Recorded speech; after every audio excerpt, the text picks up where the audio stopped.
여러분들 이렇게 단상에서 또 뵙게 되니까 참 좋습니다. 오늘은 특별히 우리 학교 개교 기념 예배로 이렇게 드리게 됐는데, 제가 이 말씀을 갑자기 또 듣게 됐어요. 그래서 무슨 말씀을 전하는 게 좋겠는가 생각하는 가운데 그냥 평소에 생각하고 있는 주제로 말씀을 전하는 게 좋겠다 생각을 했습니다. 우리 학교는 1901년 제가 이 자료를 보니까 2월 15일 평양신학교에서 시작을 했습니다. 그리고 1979년에 이 평양신학교 전통을 이어온 이 학교가 지금 현재 여러 학교들이 많이 있지만은 그래도 좀 보수적인 이런 학교라면 아마 이 총신이 되지 않을까 싶습니다. 그래서 1979년도에 또 신학적인 문제로, 다른 문제보다도 이 신학적인 문제로 우리 학교하고 또 총신이 서로 이제 도저히 신학이 맞지 않아서 같이 하나님을 섬기고 학생들을 이렇게 가르치기 어렵다 해서 서로 나눠졌죠. 그런 가운데 이제 이 개혁신학연구원이라는 이름으로 시작을 하다가 2003년도에 정식으로 교육부로부터 대학원대학교라면 사람들이 잘 모르는 것 같더라고요. 근데 대학원 중심의 대학교를 대학원대학교라고 그래요. 그래서 이런 학교는 미국에도 있고 특히 영국 같은데 유럽에는 유니버시티 칼리지라고 이렇게 많이 있습니다. 우리나라는 그런 이제 대학원대학교가 시작된 지가 얼마 안 돼서 잘 모르지만은, 그래서 이제 대학원대학교는 대학원 중심이기 때문에 주로 이제 석박사 과정, 학부 과정이 아니고 BA 과정이 아니고 주로 이제 석사, 박사 과정에 이 학생들을 지도하고, 특히 이제 신학교 같은 곳에는 이제 목사들을 양성하는 이런 학교라고 하겠습니다.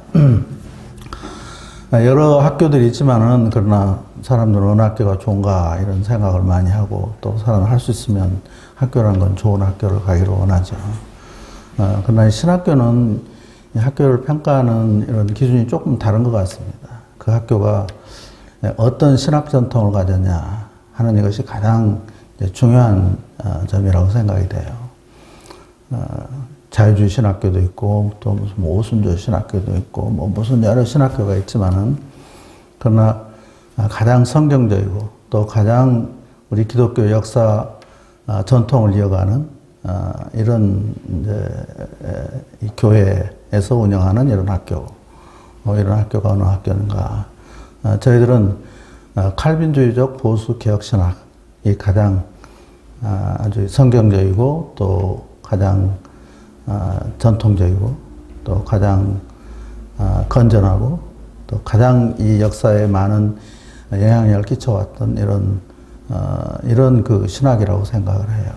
그래서 우리 학교는 비록 이제 조그마한 학교지만은, 그러나 이 한국에서 제일 칼빈주의적 보수 개혁 신학을 가르치는 이런 학교이고, 또 여기서 가르치는 여러 교수님들도 다 그러한 신앙적인 신념과 또 그런 신학 사상을 가지고 우리 학생들을 지도하고 또 교회를 지도하는 이런 학교라고 생각이 됩니다.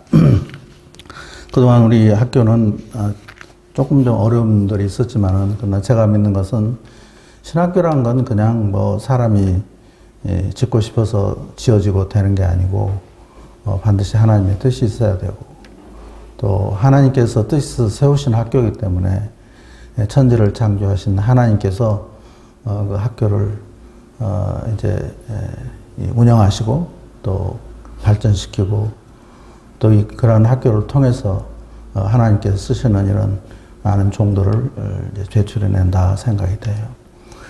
지금 우리 한국교회에서 그래서 상당히 영향력 있는 큰 교회 목사님들은 거기가 다 우리 학교 출신들입니다. 그래서 저는 참 다른 뭐보다도 우리가 유지하고 있는, 지키고 있는 신학이 건전하고, 또 여기서 공부하는 학생들이 다 나가서 이 한국의 교회를 이끌어가는 훌륭한 이런 지도자들, 어떤 한 교단에만 딱 머물러 있는 게 아니라 우리 학교 출신들은 여러 교단에 있어요. 다 이런 신학교가 없습니다. 그 학교 졸업하면 반드시 그 교단만 들어가는데, 하여튼 어떤 과정, 어떤 상황에서 그렇게 됐든지 간에 우리 학교 우리 명예 이사장님께서는 항상 4,600명이라고 그러시는데, 4,600명의 이 졸업생들이 여러 교단에 흩어져서 이 학교에서 배운 이런 개혁주의적, 칼빈주의적 보수 개혁신학을 가르치는 또 그런 목회를 하시는 종들이 많이 있어서 저는 이 학교가 소망이 있고, 또 하나님께서 앞으로도 크게 발전하신다는 것보다도 크게 쓰시리라고 저는 확신합니다. 하나님께서 여러분들을 세상에 많은 사람들, 우리 성경에 보면 세상에 많단 말을 하늘의 별과 같이 바다의 모래와 같이 많다 이런 표현이 있는데, 하늘의 별과 같이 많은 인생들, 또 모래와 같이 많은 이런 사람들 가운데 여러분들을 특별히 선택해서 이 학교에 보내셔서 신학 공부를 하게 하신 줄 믿습니다. 하나님께서 여러분들의 뜻이 있어서 이곳에 보내셨기 때문에 또 이곳에서 공부하시고 또 앞으로도 하나님께서 귀하게 쓰실 줄 믿습니다. 저는 우리 학교가 항상 추구해가는 이런 목표는 이제 살리는 신학, 또 살아있는 목회. 신학이란 게 다 신학이 아니고 심지어 하나님을 죽이는 신학이 많아요. 하나님도 죽이려고 달라드는. 근데 그게 아니고 하나님께서 우리를 살리려고 하시는 분이기 때문에 살리는 신학. 하나님은 죽은 자를 살리시기 위해서 이 구원의 역사를 시작하셨습니다. 그래서 신학교의 존재의 목표는 뭐냐면 살리는 거예요. 그래서 이 살리는 신학을 가르치는 이런 학교가 돼야 되었다. 살리는 신학만 해서는 안 되고, 이제 살리는 신학을 잘 우리가 적용을 해서 이 교회에서 이 살리는 목회가 교회가 그냥 죽어 있는 목회가 많아요. 신학은 좋은데 그 보면은 이 교회가 왜 이렇게 그냥 냉랭하니 발전이 없고 성장이 없는가, 죽어 있는 이런 교회들이 있는데, 이 교회들이 발전해가고 성장해 가도록 살아서 움직이는 이런 교회가 되도록 살리는 신학에서 살아있는 목회, 죽어있는 교회가 아니라 또 죽어있는 목회가 아니라 살리는 살아있는 이러한 교회가 되도록 우리가 이 학생들을 교육해야 되겠다 하는 그런 목표를 가지고 지금 교육을 하고 있습니다. 그래서 우리 교훈에서 보듯이 우리 기독교란 건 뭐냐면 살리는, 종교라기보다는 살리는 도라고 저는 생각합니다. 그리스도의 복음이 전파되는 것은 항상 살리는 역사가 있죠. 그리스도인들은 하나님의 새 생명을 받은 사람들입니다. 그래서 하나님의 생명이 그 속에서 역사하는 사람들이죠. 온갖 풍성한 생명의 기운이 차고 우리 기독교인들은 넘치고, 또 항상 사랑이, 기쁨이 넘치고 소망이 넘치는. 그래서 살아있다는 건 그런 이런 소망과 기쁨과 이런 기운이 넘치는, 이게 이제 소망이 넘치는, 이게 이제 살아있는 거지. 그냥 이런 거 없으면은 이건 살아있다 이렇게 말하기를 어렵겠죠. 그래서 우리 기독교인들은 이런 일상의 생활 속에서 이 풍성한 살아있기 때문에 또 열매를 맺어야 되죠. 풍성한 열매를 맺는 이런 사람들이 바로 이제 기독교인들입니다. 특히 하나님께서는 아까도 말씀드렸지만은 세상에서 많고 많은 인생들 가운데 우리를 살리시고 또 선택하셔서 이런 신학 훈련을 하신 것은 성경을 보면 다 뜻이 있어서 그렇죠. 물론 각자 하나님께 두신 뜻이 있겠지만은, 그러나 일반적으로 다 이 선지자가 되도록 이 선택하셔서 이 신학을 공부하게 하신 줄 믿습니다.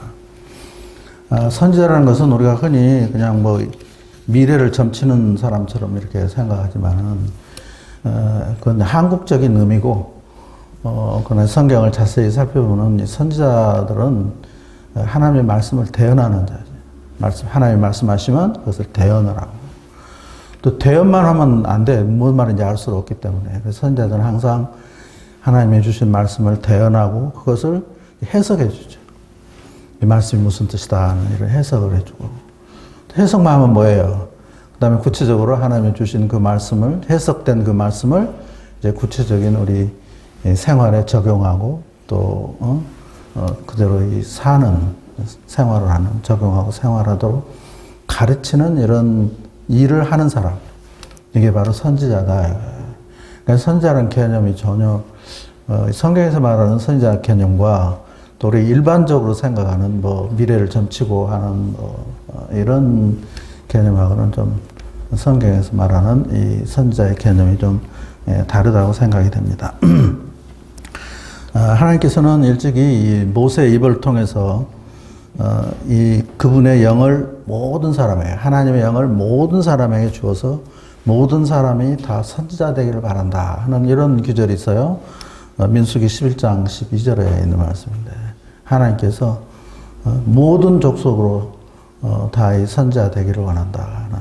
그러니까 하나님의 뜻은 모든 사람들이 다 우리 꼭 우리 목회자나 신학생만이 아니라 모든 사람이 다 선지자가 되기를, 모든 사람이 다 하나님의 말씀을 대언하기를 원하고, 또 모든 사람이 대언한 이 말씀을 다른 사람에게 가르쳐 주기를 원하고, 또 가르치는 것뿐만 아니라 이것을 훈련시켜서 이 말씀대로 이 실제 생활에 적용하고 살도록 이렇게 가르치는 이러한 자가 되기를 원한다 하는 것입니다.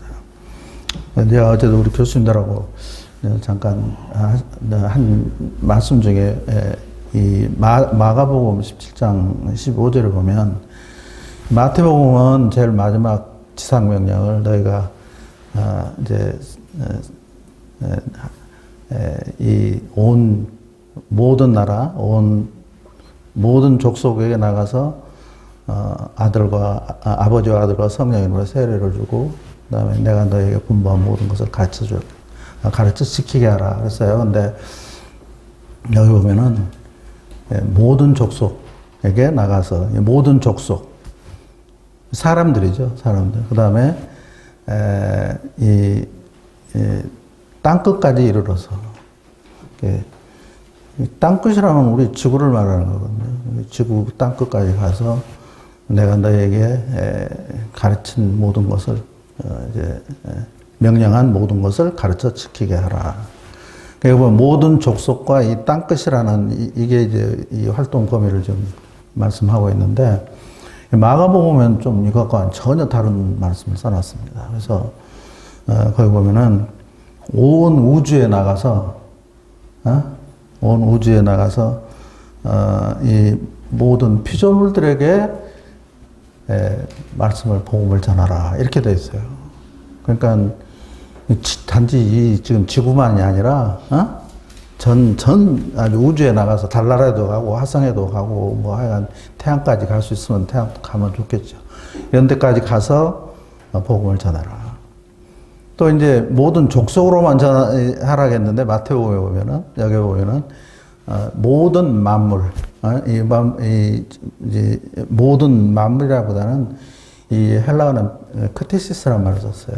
피조물, 모든 피조물들이에요. 피조물이라는 건 사람뿐만 아니라 뭐 짐승도 되고, 하여간 뭐 식물도 되고, 다른 동물도 되고, 모든 하여간 하나님이 만드신 이 모든 것에 다 가서 하나님의 복음을 전해라 이렇게 마가복음은 쓰고 있어요. 그래서 우리가 지금까지 너무 좀 좁게 생각을 해왔다, 이런 생각을 했습니다. 그래서 여러분도 할 수 있으면 달나라 가서 복음 전할 수 있으면 좋고, 또 제 나무에다가 무슨 복음을 전하냐, 강아지한테 무슨 복음을 전하냐. 강아지 키운 사람들 보면 내가 잘 안 좋아하거든. 근데 그런 사람들에게도 얘들한테도, 강아지한테도 이제는 복음을 전해야 되겠구나 하는 그런 생각을 했습니다. 그래서 우리는 이 온 우주에 나가서 모든 생물들에게 이게 하나님의 복음을 전하고 가르치는 이런 선지자로서 살리는 일을 하는 이런 선지자가 되기를 하나님이 바라신다 하는 것입니다. 오늘 우리가 읽은 이 에스겔서의 이 에스겔이라는 선지자는 이스라엘 백성들이 하나님의 말씀을 거역해서 이 죄를 짓고 살다가 결국은 하나님께서 도저히 너희들은 감당하기가 힘들다. 그래서 이제 하나님이 바벨론 포로로 이들을 내보내죠. 그래서 바벨론 포로로 잡혀가가지고 아주 그 비참한 생활을 했어요. 애들 모여 앉아서 이 그발강가에 모여 앉아서 이 바벨론 사람들은 뭐 우리나라 사람들 강가에서 뭐 술 마시고 뭐 노래 부르고 하듯이 이 사람도 그런 것 같아.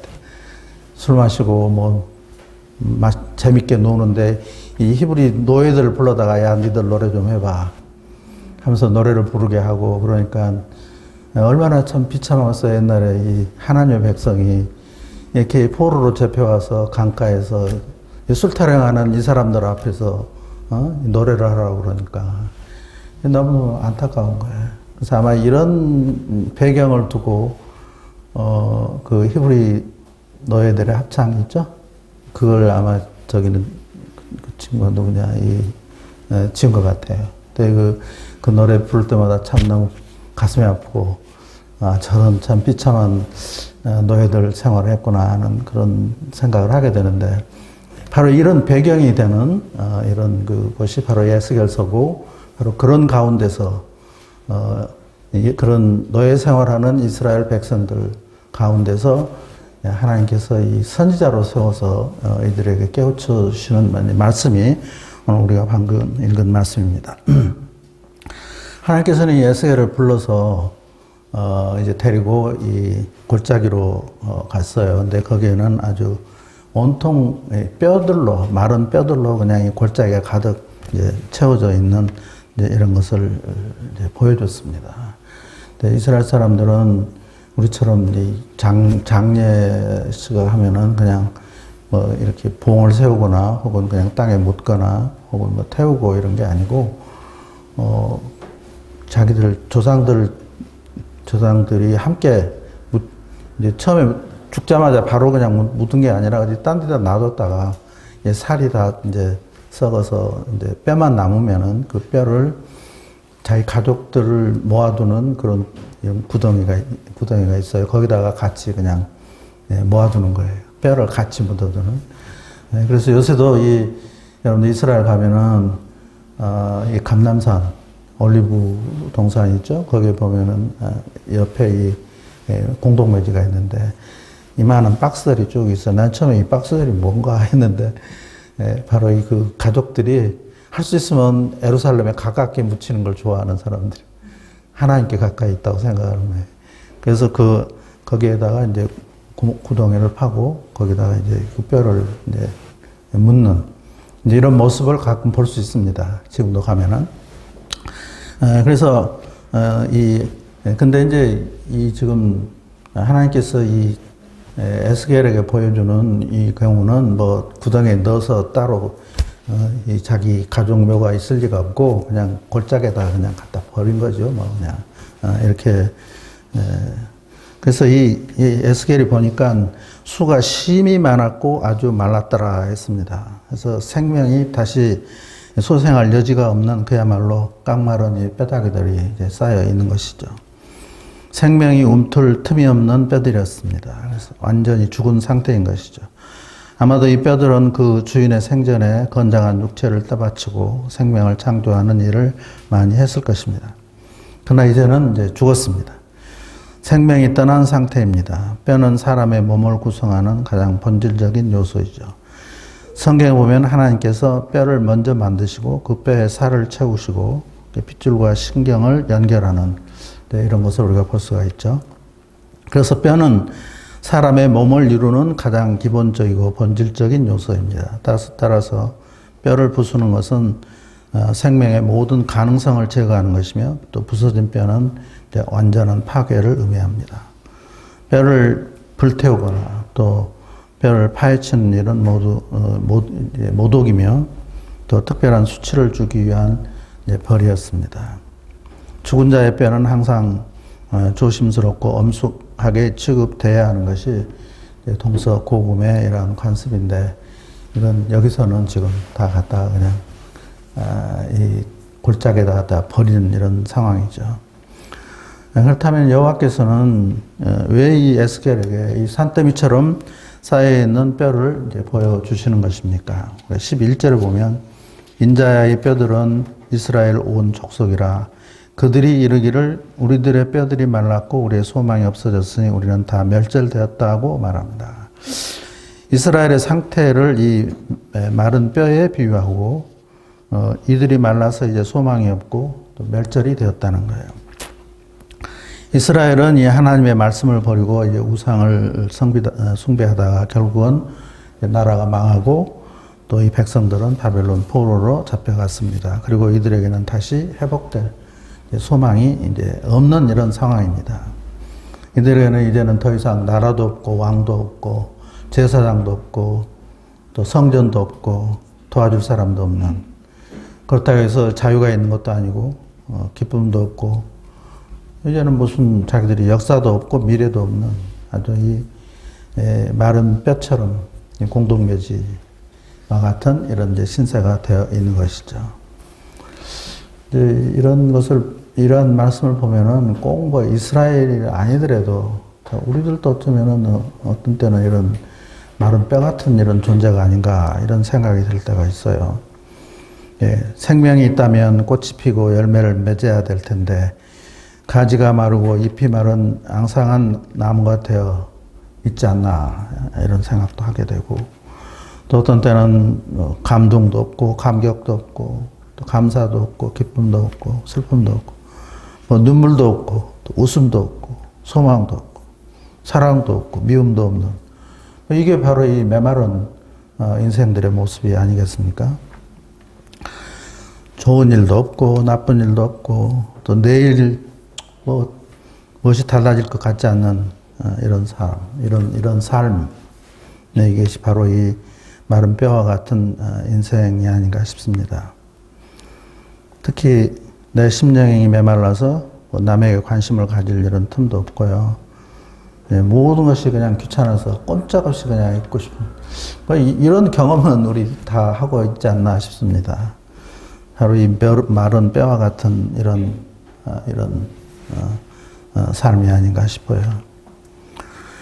과연 이런 죽은 뼈들이 살아날 수 있겠는가? 또 과연 이런 메마른 우리 인생들이 어떻게 우리가 이 생기를 얻고 다시 생명을 되찾을 수 있을 것인가? 이게 이제 문제겠는데, 하나님께서는 이제 에스겔을 불러서 물어봤어요. 과연 이 뼈들이 능히 살겠냐 하고 묻죠. 그러니까 에스겔 대답이 예라고 대답을 하지 않고 그냥 주께서 아십니다. 자기는 모른다 이거예요. 그러니까 상당히 좀 애매모호한 말을 하고 있는데, 그래서 어찌됐든 자기는 모르지만은 주님은 아십니다. 아마 그래도 주님은 하나님의 지혜와 능력을 믿는 이런 선지자이기 때문에, 또 하나님은 이 하늘과 땅을 창조하신 이런 분이기 때문에 주께서 알아서 아시겠죠. 제가 뭐라 하겠습니까? 하는 아마 이런 좀 적극적으로 주님이 살리시면 살겠죠. 이렇게 지금 말한 건 아니고 그냥 주님 마음에 달려 있는 것이죠. 아마 이런 식으로 대답을 한 것 같습니다. 그러자 이제 하나님께서는 이 마른 뼈의 환상을 이제 보여주시고 이제 가서 이 뼈들에게 하나님의 말씀을 대언하라고, 뼈들에게, 죽은 뼈들에게 하나님의 말씀을 대언하라. 내가 생기로 너희에게 들어가게 하리니 너희가 살리라. 너희 위에 힘줄을 두고 살을 입히고 가죽으로 덮고 너희 속에 생기를 두르리니 너희가 살리라. 이 말을 지금 하라는 거예요. 그래서 에스겔은 그대로 뼈들에게 가서 이 하나님의 말씀을 전했습니다. 그러니까 에스겔도 상당히 믿음이 있기는 있는 것 같아요. 그런 말을 해서 이게 살아나겠어요? 이렇게 이야기를 하지는 않고, 그래도 하나님이 하라고 그러니까 이 죽은 뼈들에게 가서 말씀을 전하라는 대로 했습니다. 그래서 너희가 살리라. 여기서 그 중요한 말씀은 하나님께 너희가 살리라 이렇게 하니까 하나님은 이 마른 뼈를 살릴 수 있는 이런 능력이다 하는 것을 지금 말을 하고 있는 것이죠. 그래서 이 말씀대로 이렇게 하니까 그냥 뼈들에서 소리가 나고 움직이며 또 이 뼈와 저 뼈가 들어 맞아서 뼈들이 서로 맞춰졌다고 그랬어요. 그리고 뼈에 힘줄이 생기고 그 다음에 살이 오르며 그 다음에 가죽이 덮여졌어요. 그래서 선지자의 태어나는 말씀을 받은 이 뼈들이 살아나서 이제 사람의 형체를 이루게 된 것입니다. 마른 뼈에 하나님의 말씀이 임하심으로 이제 뼈들이 인간의 모습을 갖추게 된 것입니다. 이제 말씀은 하나님의 능력이 있어서 이렇게 사람을 살리는 일을 하신 것이죠. 그래서 우리는 이 말씀의 능력을 여기서 이제 볼 수가 있습니다. 하나님은 태초에 말씀으로 천지를 창조하셨고, 또 우리 신약 성경에 보면은 예수님께서도 말씀을 통해서 사람을 살리는 그런 경우가 많죠. 백부장의 하인이 죽어갔을 때 가서 고쳐달라고 처음에는 하긴 했는데 예수님 진짜 오신다고 그러니까 제발 오시지 마십시오. 그냥 말씀만 하시옵소서 이런 말 하잖아요. 그래서 그냥 말씀을 해서 그냥 보지도 않고 이렇게 낫게 되는 이런 걸 볼 수 있고, 또 나인성 과부에게도 일어나라 과부의 아들 살리는 걸 볼 수 있습니다. 또 나사로도 죽었지만은 죽어서 썩은 냄새가 난다고 그러는데 나사로야 일어나 나오라 하니까 이 무덤에서 이렇게 나오는 이런 것을 볼 수 있습니다. 그러니까 이 하나님은 죽은 자를 살리시는 하나님. 예수님도 이 땅에 오셔서 하신 일이 뭐냐면 이런 죽은 자들을 살리시는 이런 일을 하시는 것을 볼 수 있습니다. 우리 히브리서 4장 12절에 보면 하나님의 말씀은 살았고 운동력이 있어 좌우에 날선 어떤 검보다 예리하여 혼과 영과 관절과 골수를 찔러 쪼개기까지 하며 또 마음과 뜻과 생각을 감찰한다. 하나님의 말씀이 결국은 우리 영혼을 살리는 이런 분이다 하는 이런 말씀을 이제 정언하고 있습니다. 우리가 이 신앙생활 할 때 아까 말씀드린 것처럼 좀 심령이 메마른 이런 때가 있어요. 모든 게 그냥 귀찮고 그냥 피곤하고 이런 때가 있는데 바로 이런 심령이 메마르고 내가 이 모든 게 귀찮아질 때 이때는 내가 한번 내 속에 뭐가 있나 하는 걸 좀 살펴보는 것이죠. 제 경험으로는 좋은 것 같아요. 아, 내가 내 속에 말씀이 없구나 하는 것을 깨닫게 되죠. 그래서 지금 하나님께서 에스겔을 처음 부르실 때도 선자로 부르실 때도 물론 다른 여러 가지 징조를 보였지만은 두루마리를 주면서 이것을 받아 먹으라고 해요. 그래서 이 창자에 가득 채워라. 그래서 두루마리를 어떻게 먹었는지를 모르지만 하여간 이 성경책을 뜯어먹어 걷는지 어쩐지 그건 우리가 알 수는 없지만 아무튼 먹었어요. 그러자 그 맛이 그냥 꿀같이 달았다 그랬습니다. 그래서 하나님께서 그에 쓰시고자 하는 이런 선지자들 지금 이 두루마리를 먹으라고 하는 이때는 하나님께서 에스겔을 선자로 부르시는 이 소명기사 가운데 나오는 이런 장면인데요. 그래서 하나님의 종들 또 하나님의 선지자들은 무엇보다도 항상 하나님의 말씀을 창자에 가득 채워서 차고 넘치도록 말씀이 없이 우리가 이 하나님의 종 노릇을 하기 힘들죠. 선지자 노릇을 대언할 뭐가 있어야 이 대언을 하고 선지자 노릇을 하지 말씀이 없으면 안 된다 이렇게 생각이 됩니다. 그래서 우리도 어떤 경우에는 말씀이 그냥 써서 말씀 맛이 써가지고 여기 지금 두루마리에 지금 들어있는 게 뭐 이 여러 가지 환란과 또 이 재앙과 뭐 이런 글이 가득 써 있어가지고 사실은 이 말씀 받아먹기가 참 힘들다고 그랬어요. 이 에스겔은. 그러나 그럼에도 불구하고 이제 하나님께서 주신 말씀이기 때문에 그걸 받아 먹었다고 그랬습니다. 이 에스겔이처럼 이제 하나님의 말씀을 이제 대언을 하자 이렇게 힘줄과 살과 피부가 붙어서 이제 사람의 모습을 갖추게 됐는데 그러나 생기가 아직 없었어요. 그래서 그러나 생기가 없었다.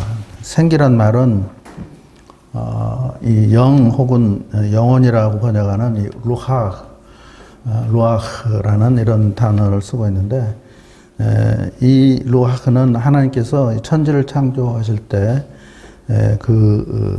하나님의 영은 수면에 운영하시니라 할 때 그때 말하고 똑같습니다. 루아흐란 말이. 그러나 이제 우리가 이 본문에 보면 이 사람을 창조할 때는 그 다음 창세기에 사람을 창조하실 때는 이제 아담에게 생기를 불어넣었다. 하나님께서 진흙으로 사람을 만들고 그 코에 생기를 불어넣었다 그러는데 이 생기란 말은 히브리어는 니시마트 하임이라고 이렇게 해요.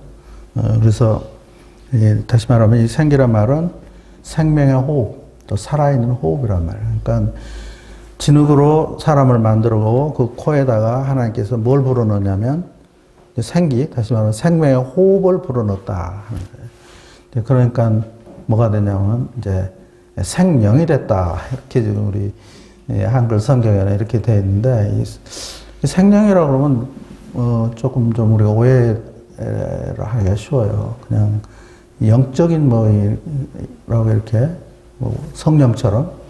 그래서 어떤 사람은 하나님께서 그 생명의 호흡을 코에 불어넣어서 뭐 우리가 성령을 받게 됐다. 뭐 이런 식으로 이제 생각하는 이런 사람들이 많이 있는데 그게 아니고 이 원문을 좀 자세히 살펴보면은 이 니시마타 하임이란 말은 아까 생명의 호흡을 불어넣으면은 이게 뭐가 되냐면 네페시 하야가 됐다. 그래서 네페시 하야란 말은 생명체란 말이에요. 생명체. 리빙 빙 살아있는 존재. 그 뭐 생영이라면 영이란 말이 아니라 살아있는 존재라는 이런 말이죠. 그러니까 living soul이라는 말도 쓰고 혹은 living being이라는 이런 말을 쓰고 있습니다. 그래서 말하자면 니시마트 하임을 갖다 불어넣으니까 네펫이 하야가 됐다. 생명의 호흡을 그 코에 불어넣으니까 바로 이 생명체가 됐다 하는 이런. 생명체란 말은 우리 보통 이런 생명체, 우리 사람도 생명체고 또 뭐 짐승들도 뭐 개나 고양이나 뭐 이런 것도 다 생명체, 살아 움직이는 존재. 그러니까 창세기 1장에 보면은 꼭 사람만을 가리켜서 이 네펫이란 말을 쓰지 않아요.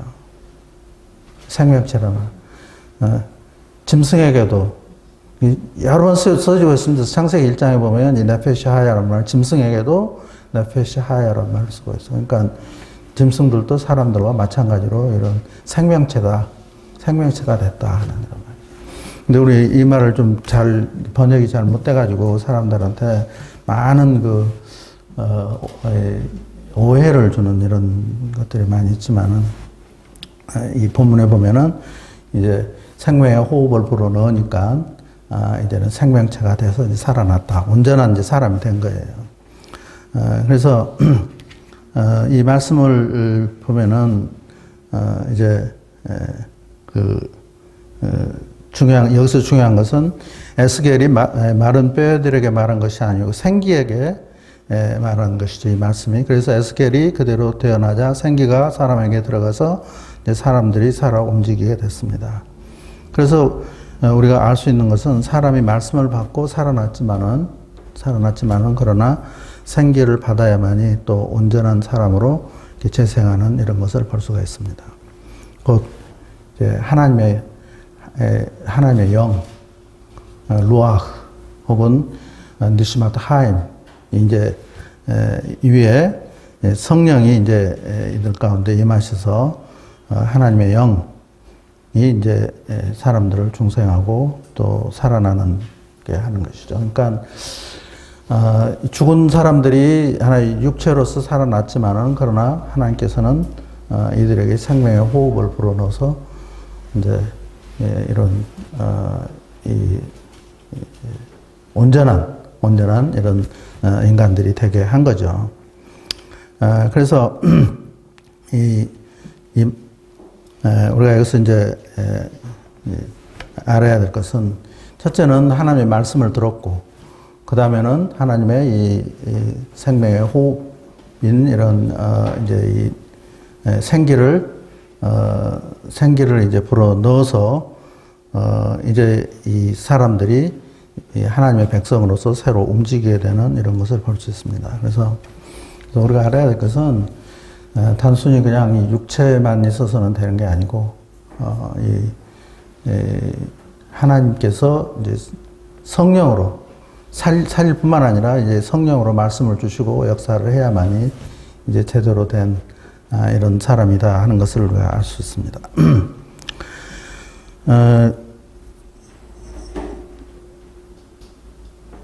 특별히 12절에 보면요, 내 백성들아, 내가 너희 무덤을 열고 너희로 가서 나오게 하고 이스라엘 땅으로 이제 들어가게 하리라. 그래서 하나님께서 이 마른 뼈들을 전부 살려서 이제 자기 백성으로 이제 만들어 놓은 것을 볼 수 있습니다. 그래서 이 말씀을 유추해 보면 여호와께서는 바벨론을 이스라엘에 묻혀 있는 무덤에 비유하고 계심을 볼 수 있고요. 마른 뼈가 쌓여 있는 이 골짜기가 다름 아닌 이제 바벨론이고 여호와께서는 이 무덤을 열고 이스라엘이 그곳으로부터 나와서 이스라엘 땅으로 이제 들어가게 하시겠다는 것입니다. 이스라엘의 회복을 이제 약속하는 말씀이죠. 포로로 갇혀 있는 상태, 그래서 자유를 잃고 주권을 잃고 종이 되어 있는 상태를 이제 무덤에 갇혀 있다고 보는 것입니다. 이러한 비유는 다만 이스라엘에만 적용되는 말씀은 아니고 우리 모두가 다 이렇게 심령이 메마르고 그의 영혼이 곤변 가운데 이렇게 무기력하게 주저앉아 있는 모든 이런 사람들에게 적용되는 말씀이라고 할 수 있습니다. 그래서 어찌됐든 이런 마른 뼈와 같은 이런 인생들에게는 하나님의 영이 임하셔서 말씀이 임하고 하나님의 영이 임해야만이 이제 제대로 사람다운 이런 사람이 된다 하는 것이죠. 그래서 이제 우리는 하나님의 음성을 들어야 되고 하나님의 생기를 받아야 될 사람들입니다. 말씀을 받고 또 성령을 받아야 우리가 살아날 수 있고 또 생기가 충만한 이런 사람이 될 수 있습니다. 이 성령이라는 역사, 성령의 역사라는 것은 항상 제가 말씀드리지만은 그냥 혼자 일을 하시는 경우는 별로 없어요. 물론 그런 때도 있지만은 그러나 항상 성령은 말씀과 함께 또 말씀을 통해서 역사를 하시는 거죠. 말씀이 선포되는 곳에 성령이 임하시고 그리고 이 성령께서 이 말씀을 통해서 사람들 가운데 역사를 하십니다. 말씀이 없이 성령이 오시옵소서 막 이렇게 해봤자 그때는 잠깐 내 기분이 좋고 좀 뭔가 이 가슴이 그냥 가득 찬 것 같은 이런 느낌을 가질 수 있겠지만은 그건 그때뿐이에요. 그러나 우리 가운데 항상 말씀이 있어야 말씀이 있을 때 성령께서 내 안에 역사하셔서 나를 새롭게 하시고 내게 힘을 주시고 능력을 주시고 또 그런 가운데 이 하나님께서 나로 하여금 하나님의 일을 하게 하고 또 하나님께 쓰임받는 이런 사람들이 되는 것입니다. 우리가 살리는 신학을 한다고 그러는데 살리는 신학을 하려면은 여기서 본 것처럼 죽은 자들이 살아나게 하려면은 먼저 말씀을 전해야죠. 그때 이제 하나님께서 이제 성령이 임하셔서 하나님의 영이 임하셔서 이들을 살리는 이런 일을 하겠죠. 그래서 이 말씀이 가장 중요한 것이고 또 우리들을 선지자를 부르신 이유도 바로 이 하나님의 말씀을 잘 대언하는 사람이 되도록 하기 위함이라고 믿습니다. 이 로마서 8장 11절 보면 예수를 죽은 자 가운데 살리신 이의 영이 너희 안에 거하시면 그리스도 예수를 죽은 자 가운데 살리신 이가 너희 안에 거하시는 그 영으로 말미암아 너희가 죽을 몸도 살리시리라. 성령께서 역사를 하시려면은 죽은 자를 살리려면은 내 안에 내 말씀이 있을 때 그때 이런 놀라운 이런 성령의 역사가 이제 이루어지는 거예요. 그래서 나는 우리 한국 교회가 지금까지 신학교가 좀 아까 1901년이라니까 121년? 지금 120 몇 년이니까 이렇게 됐는데 지금도 여전히 큰 힘을 쓰지를 못하는 이런 상황이라고 봐요. 많은 사람들이 예수를 믿는다고 하지만은 정말 이런 능력 있는 정말 이 하나님의 종다운 이런 하나님의 백성다운 이런 신앙생활을 하기에는 아직 미숙한 이런 부분이 많다고 생각이 되는데 그것은 다름이 아니라 하나님의 말씀을 제대로 우리가 공부하고 또 그 말씀을 적용하고 사는 이런 삶이 부족하기 때문이다 이렇게 생각이 됩니다. 그래서 우리는 앞으로 말씀 공부를 열심히 하고 또 말씀이 항상 내 속에 차고 넘쳐서 내 안에서 아주 그 충만한 이런 성령의 역사가 항상 있도록 살아있는 역사가 내 안에서 있도록 우리가 먼저 해야 된다고 생각이 됩니다. 우리 학교도 다른 뭐보다도 하나님의 말씀이 차고 넘쳐야만이 우리가 이 지향하는 학교의 방향이 지금도 물론 마찬가지라고 생각이 되지만 살리는 신학, 살아있는 목회 또 그보다 그걸 통하여서 우리 학교에서 이런 살리는 목회의 중심을 많이 두려고 실천 신학 중심의 이런 학교로서 이론들은 많이 하고 있으니까 이런 학교가 되기를 바라고 지금까지 노력을 하고 있는데 앞으로 더욱 발전하고 성장을 해가려면은 기초적인 기초가 이제 쌓여야죠. 결국 말씀이 있어야만이 이런 살리는 신학도 되고 또 살아있는 목회도 되고 또 실천 중심의 이런 학교도 된다고 생각이 됩니다. 우리 다 같이 이런 말씀을 좀 더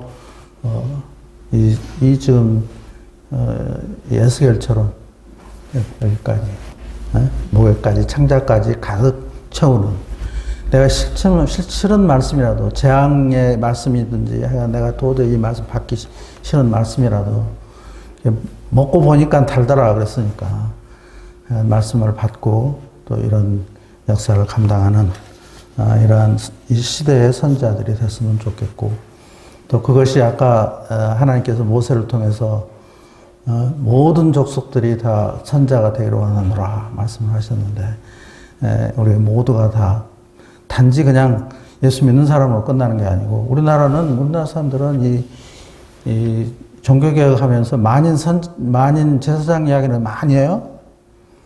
만인 제사장 해봤자 제사장이라면 보통 생각하기를 목사님들이나 전도사님들 제사장이라고 하지 일반 평신도들 보고 제사장이라고 말 안 하거든. 근데 사실 이 본문에 보면 모든 사람들이 다 사실은 제사장이 돼야 되고 또 뿐만 아니라 모든 사람이 다 선지자가 돼야 돼. 근데 지금까지 맨 제사장에만 이 강조점을 두고 선지자 이야기는 별로 하질 않았어요. 근데 우리 이제부터는 우리가 만인 선지자 여기에 대해서 좀 관심을 갖고 또 모두가 다 선지자가 되도록 우리가 앞장서서 이 일을 좀 감당하는 것이 이게 귀한 이 시대에 하나님께서 주신 이런 사명이 아닌가 생각이 됩니다. 기도하십시다.